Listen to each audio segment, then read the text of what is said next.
क्या तुम्हें पता है ह्यूमन आई सांस भी ले सकती है? चलिए जानते हैं ह्यूमन आई के बारे में, जो कि दूसरा सबसे कॉम्प्लेक्स बॉडी पार्ट है हमारा, वो भी 2 मिनट के अंदर। तो सबसे बाहर वाला पार्ट जो आप देख रहे हैं, इसको हम कहते हैं स्क्लेरा।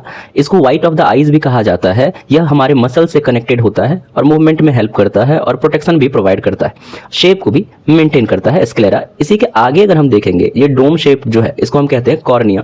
यह ट्रांसपेरेंट होने के कारण हमें दिखाई नहीं देता है। इसमें 4-5 लेयर्स हो सकती है। इसके सबसे बड़े लेयर को हम कहते हैं स्टोरमा। कॉर्निया डिफ्यूजन के जरिए ऑक्सीजन को लेता है, इसीलिए मैं कहता हूं कि ये सांस भी ले सकती है और ये इजीली डोनेटेबल होता है। इसके नीचे जो लेयर होता है, इसको हम कहते हैं एक्वस ह्यूमर। क्या कहते हैं? Aqueous humour. और एक्वस ह्यूमर में बहुत सारे नरिशमेंट वाली चीजें होती है। सोडियम होता है, पोटेशियम होता है, बेसिकली नरिशमेंट के लिए होता है।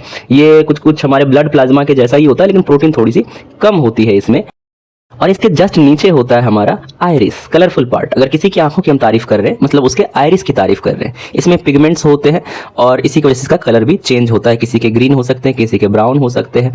तो ये जो है साइज ऑफ प्यूपिल को भी कंट्रोल करता है अकॉर्डिंग टू सिचुएशन। ये ब्राइट लाइट जब होती है तो प्यूपिल के साइज को छोटा कर देता है, और डिम होती है तो उसको बड़ा कर देता है। जब आइरिस की बात चली तो उसके बीच में देखिए ब्लैक पार्ट जो हमारा प्यूपिल होता है, इसका डायमीटर 2 से 4 mm तक हो सकता है, और यही है वो एंट्रेंस जिससे लाइट एंटर करती है हमारे आंख में। इसका साइज छोटा बड़ा हो सकता है, जिससे अमाउंट ऑफ लाइट को कंट्रोल किया जाता है।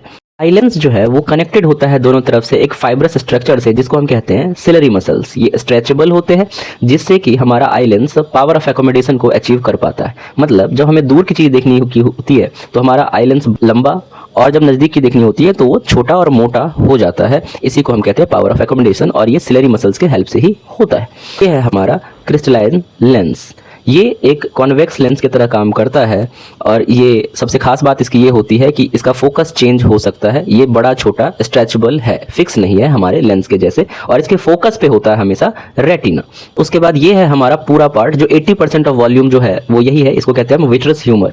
विट्रस ह्यूमर जो है ये शॉक ऑब्जर्वर की तरह काम करता है हमारे आंख के लिए, और ये जो आईबॉल का शेप है लगभग स्फेरिकल, ये भी इसी की वजह से प्रोवाइड होता है। ये जेली है, लिक्विड से थोड़ा सा डेंस है, और यह ट्रांसपेरेंट होता है। उसके बाद ये है हमारा रेटिना।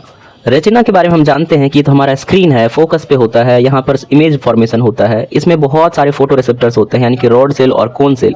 इसके सेंटर को हम कहते हैं मैक्यूला, और मैक्यूला में भी एक पॉइंट होता है जिसको कहते हैं हम फेओबा सेंट्रलिस, जहाँ पर बहुत सारे कोन सेल्स होते हैं, और सबसे ज़्यादा शार्प इमेज वहीं पे बनती है। कोन सेल्स जो होती है वो रिस्पॉन्सिबल होती है कलर के लिए। ये है ऑप्टिक नर्व, जो कि सारे इमेजेस को कन्वर्ट करता है इलेक्ट्रिक इंपल्स में और ले जाता है हमारे ब्रेन तक। तो ये था हमारा ह्यूमन आई।